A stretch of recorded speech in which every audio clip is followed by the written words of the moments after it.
प्रभु गुप्ता है। आज मैं बात करूंगा बीपीएससी ट्रायल 3.0 री एग्जाम के बारे में।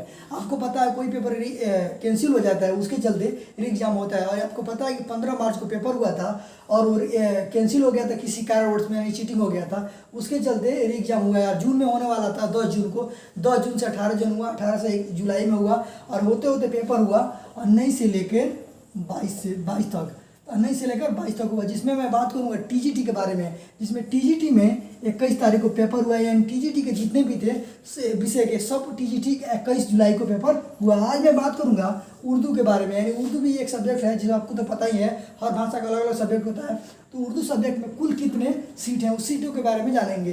तो उर्दू में पूरे बिहार में बीपीएससी ट्रायल 3.0 में 1353 सीट है। यानी पूरा सीट कितना है 1353। मैं बात करूंगा यह स्टेट। आपको तो पता है जो टीजीटी पास होता है, टीजीटी के लिए यह स्टेट पास होना बहुत जरूरी होता है, जिसमें 1013 लोग पास है। यानी कुल वैकेंसी आया 1353 और पास कितना है 1013। यानी जितना वैकेंसी आया है उससे कम लोग पास ही हैं। तो आप समझिए इसमें कंपटीशन ना के बराबर है। लेकिन फिर भी बीपीएससी के द्वारा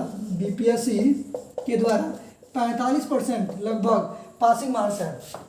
यानी ये नहीं है कि सीटें कम है, 0.6 का अनुपात है तो आपका कहीं चलो फॉर्म भर दिए, चलो जाकर नौकरी कर लिए, ऐसा भी संभव नहीं है। क्योंकि बीपीएससी के द्वारा कहा गया है कि कट ऑफ फाइनल किया गया है कि कितना आप कट ऑफ पाएंगे, उससे ज़्यादा नंबर लाएंगे तभी आपका जॉब हो सकता है, चाहे किसी भी विषय की बात किया जाए। तो जो एक होता है न्यूनतम अंक, उसका बात किया गया है। हाँ चलिए बात करते हैं टीजीटी उर्दू में 903 अभ्यर्थियों ने आवेदन किया है। यानी यह स्टेट पास थे 1013, जिसमें से 900 यानी 100 अभ्यर्थी ऐसे थे जो उसमें फॉर्म नहीं भरे थे और 903 लोगों ने फॉर्म को भरा है।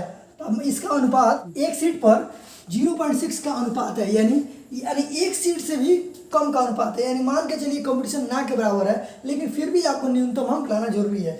बीपीएससी ट्रायल 2.0 में ऑफिशियल कट ऑफ के उर्दू का क्या है उसके बारे में जानेंगे। यानी इससे पहले भी परीक्षा ट्रायल 1 हुआ है, ट्रायल 2 हुआ है, तो ट्रायल 1 का तो नहीं हम बता सकते हैं, लेकिन ट्रायल 2 में कितना कट ऑफ आया था उसके बारे में हम बताने वाले हैं। बात करते हैं यूआर मतलब अदर स्टेट वाले और अपर कास्ट वाले, जिसमें 86, ईडब्ल्यूएस में 78, एससी में 46, एसटी में ना, यानी इसमें एक कोई स्टूडेंट ही नहीं था एसटी में कि उर्दू का कोई भरे।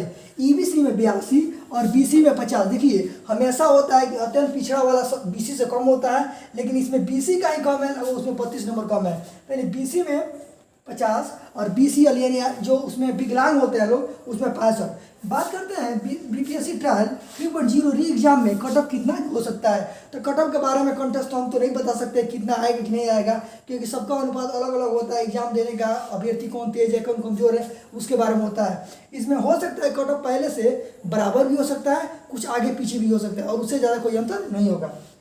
बीपीएससी 4.0 में किस वर्ग में, यानी किस वर्ग में 1 से 5, 6 से 8, 9 से 10, 11 से 12, किस वर्ग में सबसे ज़्यादा भर्ती की बात किया जा रहा है। तो सबसे ज़्यादा भर्ती करने का मतलब प्राइमरी में, यानी 1 से 5 में सबसे ज़्यादा भर्ती होने वाला है। और 1,60,000 वैकेंसी आ रहा है, जिसमें सबसे ज़्यादा भर्ती 1 से 5 में ही होगा। ऐसे ही टीचर संबंधी वीडियो देखने के लिए हमारे चैनल को सब्सक्राइब करिए। जय हिंद।